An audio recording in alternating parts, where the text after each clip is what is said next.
Bienvenue dans Secrètes de recruteur, le podcast qui lève le voile sur les coulisses du recrutement. Je partage avec vous conseils pratiques, astuces concrètes et vérités de terrain pour transformer votre recherche d'emploi en succès. Préparez-vous à découvrir ce que les recruteurs ne disent pas toujours, mais que vous devez absolument savoir. Installez-vous, vos secrets de réussite commencent ici. On va se pencher sur un sujet qui génère une angoisse quasi universelle, les tests de recrutement. Ah oui, on a tous connu ce moment. On reçoit un mail avec un lien, un chrono, et cette phrase terrible, vous avez 48 heures pour compléter les tests.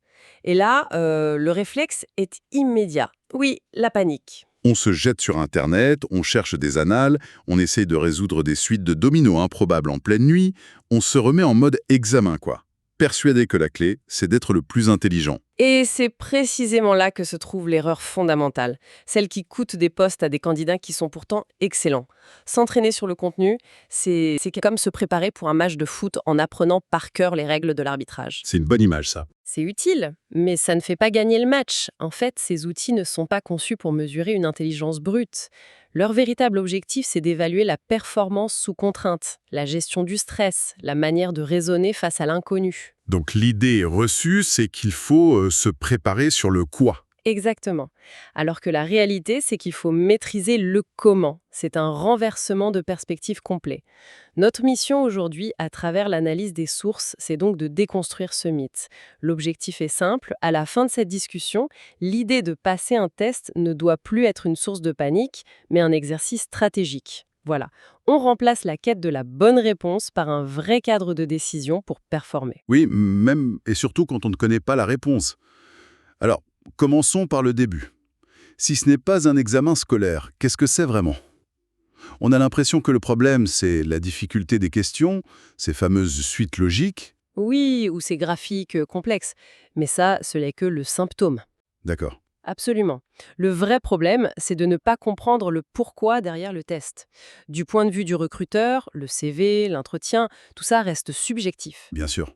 Le test, lui, c'est un outil pour objectiver une partie de la décision, pour comparer les candidats sur une base commune. Il ne cherche pas un génie des maths, il cherche à prédire une performance future. Comment la personne va se comporter en situation, en fait. Exactement. Est-ce que cette personne saura analyser un rapport rapidement, gérer la pression d'une deadline, s'intégrer à l'équipe ? Les solutions classiques, comme réviser avec de vieux bouquins, échouent systématiquement car elles ignorent ce contexte. Et j'imagine que l'erreur la plus fréquente, c'est avec les tests de personnalité, non ? On se dit, ok, c'est un poste de commercial, je dois cocher toutes les cases qui disent que je suis extraverti, persuasif. On essaie de dessiner le portrait robot du candidat idéal. C'est la recette parfaite pour aller droit dans le mur. Ah oui. Tenter de deviner ce que l'entreprise veut entendre, c'est non seulement se présenter sous un faux jour, mais c'est surtout incroyablement facile à détecter.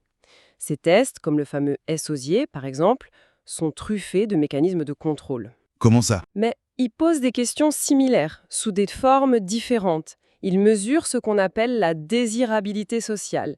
Si un profil ressort comme étant parfait sur tous les plans, sans aucune nuance, c'est un énorme drapeau rouge. Ça montre que la personne essaie de manipuler le système. Voilà, ça ne montre pas un bon candidat, ça montre quelqu'un qui triche. Le but n'est pas de rentrer dans un moule, c'est de montrer comment sa propre forme unique peut s'emboîter dans l'espace que propose l'entreprise. D'accord, donc on arrête d'essayer de tricher ou de bachoter, mais ça nous dit pas quoi faire à la place. Et c'est là que les choses deviennent vraiment contre-intuitives, j'ai l'impression. Le premier point qui ressort des analyses, c'est que le test n'est pas un verdict. Non. C'est un prétexte à la discussion. Et ça change tout. C'est le point de bascule. La plupart des gens voient le rapport de test comme un bulletin de notes, un jugement final. C'est faux. Il n'y a pas de bon ou de mauvais résultats. Le véritable objectif, c'est de transformer les conclusions de ce rapport, même les fameux points de vigilance, Ah oui, en arguments pour l'entretien qui suit. Le test devient une base d'échange, un outil de dialogue infiniment plus riche que la question éculée des 3 qualités et 3 défauts. attendez, même les points de vigilance. Si le test indique une tendance à être, peu résistant au stress ou manquant de leadership, comment on peut retourner ça à son avantage ? Ça paraît impossible. C'est là que la stratégie entre en jeu. Vous ne niez pas le résultat, vous le contextualisez. Par exemple, si le rapport souligne une faible appétence au risque, vous pouvez dire en entretien « C'est une observation intéressante ». D'accord. Dans mon précédent poste, ma prudence m'a parfois été reprochée au début, mais c'est cette même prudence qui nous a permis d'éviter une perte financière importante. Vous venez de transformer un défaut en une compétence de gestion des risques. C'est très puissant. On montre de la maturité, en fait. Et une excellente connaissance de soi-même. Je vois. Deuxième idée qui me perturbe. On nous dit de nous préparer, et en même temps, les analyses insistent sur le fait que la spontanéité est une stratégie. Comment est-ce que les deux peuvent être vrais? La nuance est capitale. La préparation ne doit pas porter sur les réponses, mais sur la méthode. La spontanéité, elle, s'applique au moment de répondre, surtout pour les tests de personnalité. Ah d'accord. Pour ces questionnaires, la toute première réponse qui vient à l'esprit est souvent la meilleure. Pourquoi? Parce que le test est conçu pour que des contradictions émergent. C'est cette complexité, ces apparentes incohérences, qui donnent de la profondeur à un profil. Donc, essayer d'être parfaitement lisse, c'est une erreur. C'est lutter contre le design même du test. Ce n'est pas de la naïveté, c'est de l'authenticité stratégique. On se prépare à être soi-même, mais de la manière la plus efficace possible. Et la troisième idée qui va à l'encontre de tout ce qu'on a appris à l'école, la vitesse prime sur la perfection. À l'école, on nous apprend à finir, à vérifier. Ici, ce serait l'inverse. C'est exactement l'inverse. De nombreux tests, surtout logiques et numériques, sont volontairement conçus pour ne pas pouvoir être terminés dans le temps imparti. Ah bon? Oui. Le but n'est pas de répondre parfaitement à 15 questions, mais de maximiser son score en répondant correctement au plus grand nombre de questions possibles. Il y a une technique qui ressort qu'on appelle la règle du skipping. Le skipping, Si une solution n'est pas évidente en 30 à 45 secondes, on passe à la suite. Il vaut mieux répondre à 3 questions faciles et en laisser une difficile que de passer 5 minutes sur la question difficile et ne plus avoir de temps. C'est de la gestion de ressources, quoi. et pour les tests numériques, ça va encore plus loin. Il ne faut pas toujours faire le calcul précis. C'est un autre automatisme à développer. Souvent, c'est de l'agilité mentale, pas des maths pures. Prenons un exemple. On vous demande 17% d'un budget de 58 432 €. Les options sont A, 993, B, 9 933 et C, 993 000. D'accord, sans calculatrice, c'est compliqué. Inutile de poser la multiplication. On sait que 10% c'est environ 5 800 et 20% c'est environ 11 600. La bonne réponse est forcément entre les deux. C'est donc la B.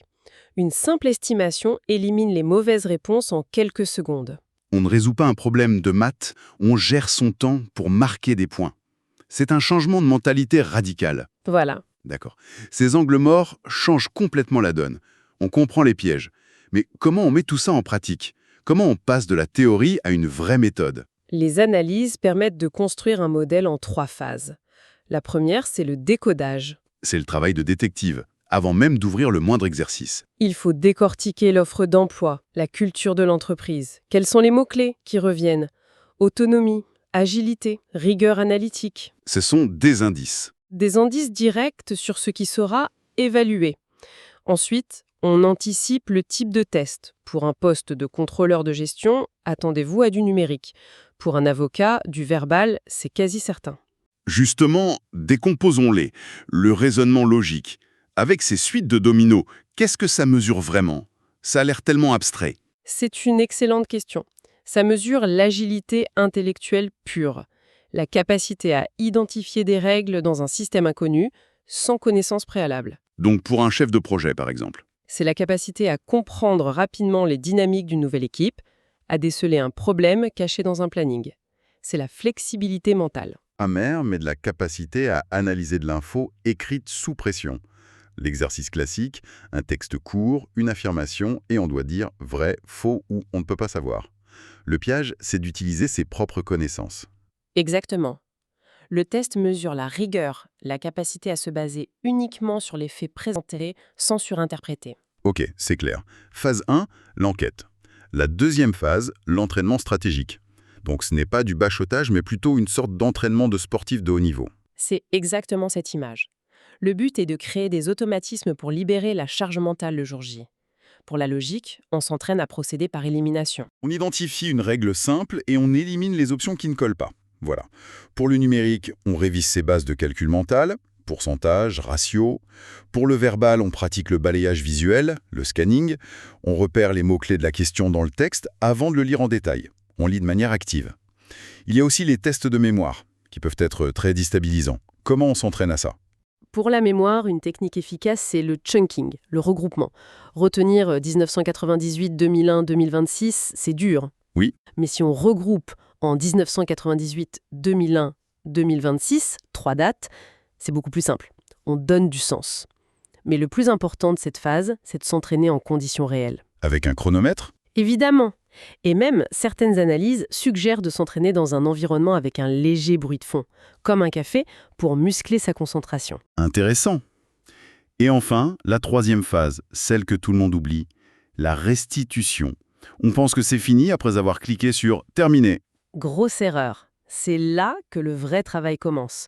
Le rapport de test, si on peut le débriefer, est une mine d'or. Il faut préparer cet échange. Pour chaque point du rapport, il faut avoir en tête un exemple concret, une anecdote tirée de son expérience. Pour illustrer ou nuancer. C'est ça. Le test dit que vous avez un grand esprit d'équipe. Préparez l'histoire précise de ce projet où votre collaboration a tout débloqué. Et il ne faut pas hésiter à poser des questions sur les termes techniques qu'on ne comprend pas. Ça montre un intérêt. Absolument. Et on peut même aller plus loin. Il est tout à fait possible de contester diplomatiquement un résultat si on a des arguments solides. Pas en disant « votre test a tort », mais Je comprends ce résultat, mais il me semble que... il ne reflète pas telle expérience. Et on donne un exemple concret. Ça montre de l'assurance, de la proactivité. On transforme un processus passif en une conversation d'égal à égal. Si on devait résumer l'idée centrale de toute cette analyse, ce serait que réussir un test de recrutement, ce n'est pas prouver son intelligence, mais plutôt démontrer sa capacité à naviguer dans l'incertitude avec méthode. Avec méthode et lucidité, oui. La prise de position est donc très claire. Le choix n'est plus entre réviser et ne pas réviser. Non. C'est le choix entre subir le test comme une épreuve passive, en espérant tomber sur des questions qu'on a déjà vues, ou le maîtriser comme un exercice de performance stratégique, où l'on contrôle ses réactions, son temps et le dialogue qui suit. Et pour aller plus loin, une pensée qui ouvre la réflexion, les sources mentionnent déjà les tendances futures. L'intelligence artificielle qui adapte la difficulté en temps réel, les simulations en réalité virtuelle, les serious games, des outils qui rendent la préparation classique presque impossible. Exactement. Du coup, la question qui se pose n'est plus comment se préparer à un test, mais comment développe-t-on les compétences de fond, l'agilité, la résilience, la résolution de problèmes en direct, que ces nouveaux outils sont spécifiquement conçus pour mesurer. Merci d'avoir écouté Secrets de recruteur. J'espère que ces conseils vous aideront à avancer vers le job qui vous correspond vraiment. Pour retrouver encore plus d'astuces, de ressources et nos dernières opportunités, rendez-vous dès maintenant sur www.recrute-talent.fr. Et si ce podcast vous a plu, abonnez-vous et partagez-le autour de vous pour aider d'autres candidats. À très bientôt pour un nouvel épisode.